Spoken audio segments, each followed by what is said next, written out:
Isang kababayan po natin ang pasok bilang finalist sa isang international photography contest na pinangungunahan ng United Nations.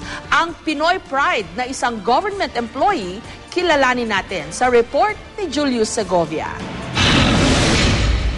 Magkahalong saya at kaba ang nararamdaman ng 24 anyo sa si Billy Ray Tamio na tubong Tanza, Cavite. Nag-iisang Pilipino si Billy sa 15 finalists sa Global Artistic Competition na inilunsad ng International Cooperative Alliance for the United Nations International Year of Cooperatives. Ako lang talaga yung Pinoy na nakasali, tapos yun nga, nakaka-proud kasi nga of all sa buong mundo 15 yung napiling finalists, ako lang talaga yung Pinoy. Kasi tatakot ako kasi may taga-Indian na pumasok. Kasi yun yung kalaban natin sa online eh. 13 anyos pa lang daw si Billy noon nang magsimulang mahumaling sa photography. Pero tutol daw ang kanyang mga magulang sa hilig niyang photography. Nang magkolehiyo, napilitan siyang kumuha ng kursong computer science kahit na hindi niya gusto. Minsan yung projects ng classmate ko, ako gumagawa. Siyempre, babayarin na ako para makabili ako ng gadgets ko. Tapos yun, nung first bili ko ng camera ko, nagalit yung tatay ko to the point na babasagin niya daw. Kasi ang akala niya, parang photography, parang luho lang. Pero imbes na panghinaan ng loob, lalo raw siyang nagpursige. Makailang beses na rin daw siyang nanalo sa mga photo contest sa Pilipinas.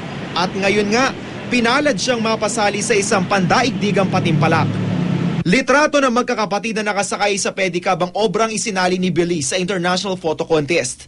Ang kwento sa likod ng larawan, susunduin daw noon ng magkakapatid ang kanilang kuya na tanging nag-aaral sa pamilya.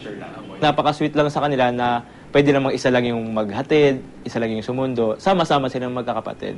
Yun ang pumukaw din ng attention ko sa kanila. Parang nagtutulong-tulong sila para masuportahan yung kuya nila. Online voting ang basehan kung sino ang magwawagi sa photo contest. May hanggang katapusan ng buwan para bumoto ang mga gustong sumuporta kay Billy.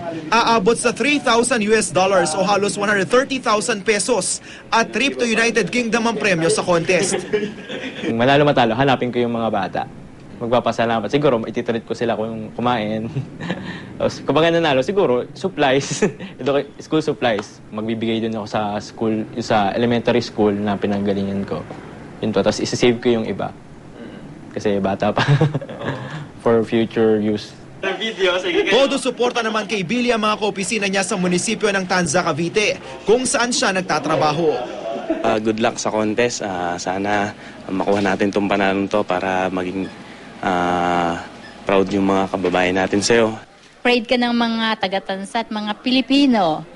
Dasal at suporta ang hiling ngayon ni Billy Ray Tamio para mapagtagumpayan ang International Photo Contest na kanyang sinalihan. Kung sakaling pala rin, hindi lang naman daw para sa kanyang karangalan, kundi maging sa sambayan ng Pilipino. Julius Segovia, GMA News.